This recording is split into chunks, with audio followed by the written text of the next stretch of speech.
Hello, this is Marissa from AllThingsMama. Welcome back to my channel. So today I'm going to show you guys how I make my Chick-fil-A chicken sandwich copycat. So far all I've done is take some chicken breast and I'm marinating it in some pickle juice. So this is actual pickle, like from a pickle jar. I saved it in a little mason jar for the next time I made this because I wanted it to be more Chick-fil-A like.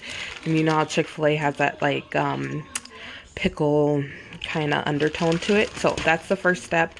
I did that around like 11. This is something you should probably do overnight or over a couple days, but I'm always never plan out ahead enough in time, so this is how we're doing it today. Okay, so I lost the next clip that I wanted to put in, and it was kind of important, so I just want to explain everything. So I've taken the chicken out of the bag with the pickle juice in it, and I transferred it to another bag, and I also made myself some buttermilk. You could buy buttermilk, but I didn't have any, so I put some lemon juice in some milk, and I let it sit for a few minutes, and then that made some buttermilk, and I'm going to use that in the next clip. Okay, so now I have transferred the chicken that was soaking in the pickle juice into a different plastic baggie, and I'm using a small glass, and I'm pounding the chicken down just to make it more even and flat, easier to cook through.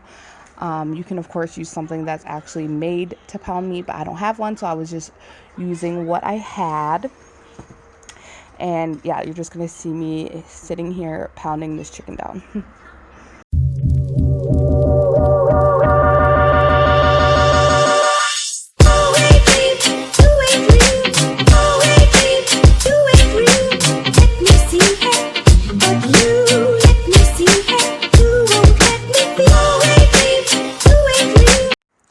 Okay, so like I said earlier, I made some buttermilk, and this is just the buttermilk. I'm putting the chicken into the buttermilk, and I'm gonna let that soak for a couple more hours. This is why this meal is good to make the day before, because then you'll get maximum results. I never end up getting to do it the day before, so either way it works.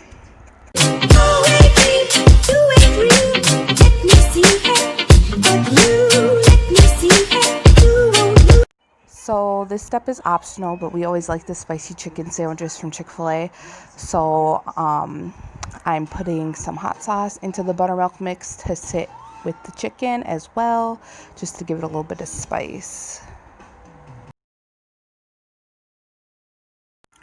Okay, so now I took a pan and I'm going to put some vegetable oil in it and let the vegetable oil heat up.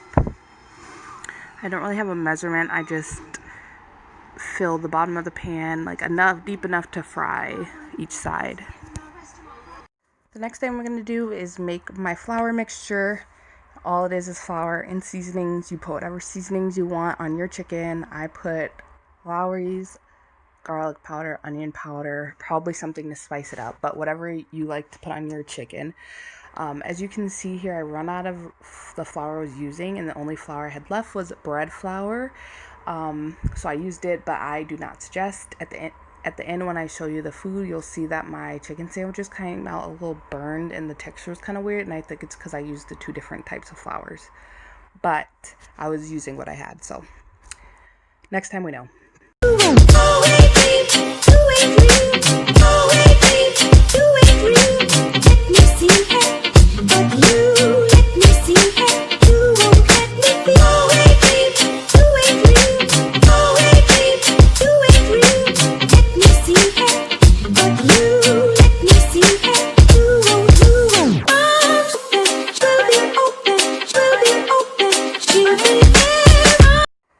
Now we are ready to start frying the chicken. So that's my chicken in the buttermilk and the hot sauce, and like I said, it's marinating for a couple of hours, so it should be all nice and marinated. I'm putting it into the flour. I'm putting all the pieces into the flour. So originally the recipe is that you take chicken out of the buttermilk, you put it in the flour, then you put the floured chicken back into the buttermilk and do a second coat. But me and my family don't like how this the skin comes off when you do that. or the breading comes off when we do that. So I do not do it that way anymore. But if you would like to do that, it's more Chick-fil-A like, go ahead.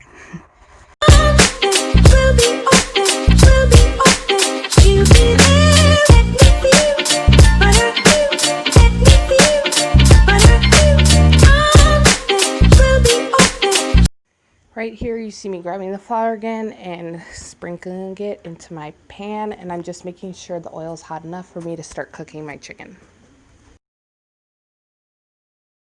So now we actually are going to cook the chicken.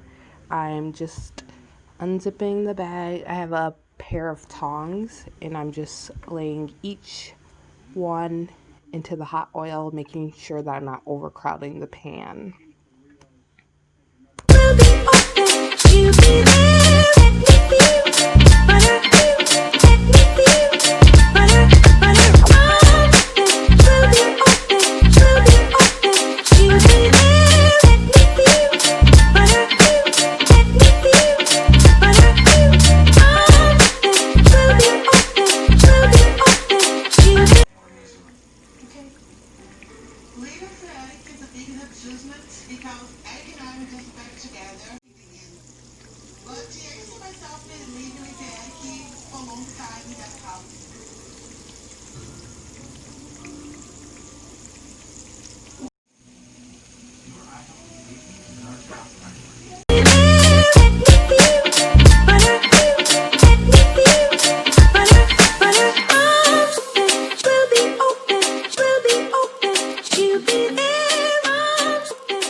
So this was the finished product. Like I said, the texture was a little off. I think it's because I used both of those kinds of flours.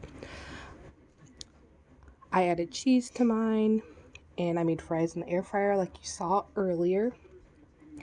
Then later in the night, me and my daughter made some ready-to-make cookies in the oven. They were the Oreo kind, and they were so good.